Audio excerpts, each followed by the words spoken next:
I'm Pranavini San, and today I'm going to be talking about The Immortals of Meluha by Amish Tripathi. This is the first book in the Shiva trilogy, and the second book is The Secret of the Nagas, and the third and the final book is The Oath of the Vayuputras. So I'm going to start with The Immortals of Meluha today, and this book was published like 8 years ago, I think, in 2012, and I picked it up just recently because I was not really into Indian authors, but this book has been acclaimed and appreciated all over the country by Amitabh Bachchan and Karan Johar and many other people. So I decided to finally pick it up, and I finished reading it just yesterday, and I decided to give this book a 3.7 out of 5 stars. So without any further delay, let's move into the plot and the review of the book. So The Immortals of Meluha is set in the 1900 BC in the Indus Valley civilization area.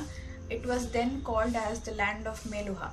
So Meluha was the near perfect empire created by Lord Ram, and it is ruled by Suryavanshis. Suryavanshis are really honorable, great warriors and great rulers of all time.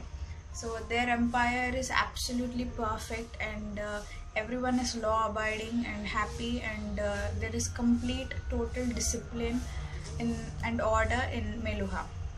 So Meluha is now facing a threat that their river Saraswati, which flows through their land, is drying up, and their enemy clan, that is the Chandravanshis, are leading terrorist attack on their borders and killing innocent children and kids, women. And these Chandravanshis, to make matter worse, they allied with the ostracized, deformed human clan called Nagas. So the Nagas are the really powerful, supernaturally talented in martial arts people who are cursed for 7 lives. So the Suryavanshis are facing the threat of Chandravanshis and Nagas for many years. So all the Meluhans and the Suryavanshi rulers are waiting for their savior, who is supposedly going to come when the evil reaches its peaks, and he comes to save them. And this hero has a blue throat, and so he's called Neelkant. And when the hero comes, their troubles will all be gone, and their life will become perfect as it was during Lord Ram's period. Shiva trilogy is something really unique, and I've never come across a story like this before, because it's not the exact story of Lord Shiva. It just has the characters and a few mythological incidents from Lord Shiva's story in this book.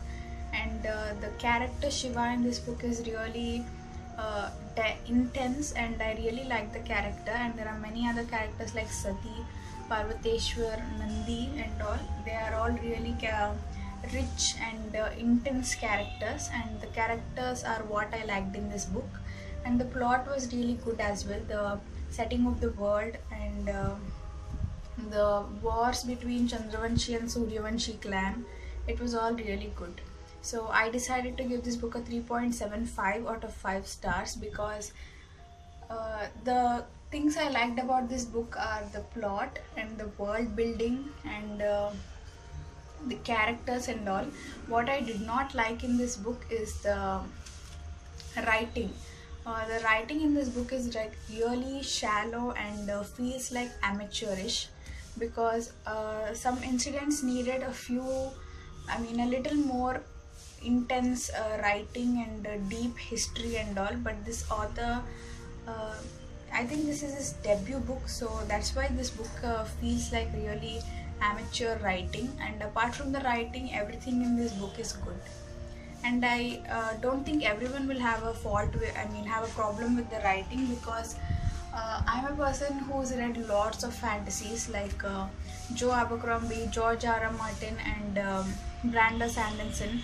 After reading such intense, deep fantasy books and stories and all, I've come to expect a level of writing, and it's not possible for every author to live up to the expectations. So for beginners who are new to fantasy and mythology, this book might be perfect for you, and the writing is really simple. So for me, it was not satisfactory enough, so that's why I gave this book a 3.75 out of 5 stars. Maybe this book might be perfect for you if you're a beginner. And even if you're not a beginner, the story is worth exploring, and the characters are very unique and intense and diverse characters. So usually the problem I have with Indian stories and Indian mythologies is that everything is classified as black and white, evil and good. I mean, there is no area given for grey incidents. Like you can either be completely good or completely bad, and anything in between will be classified as evil. So this book dealt with that problem I had, because you don't have to decide between evil and good just because something is different.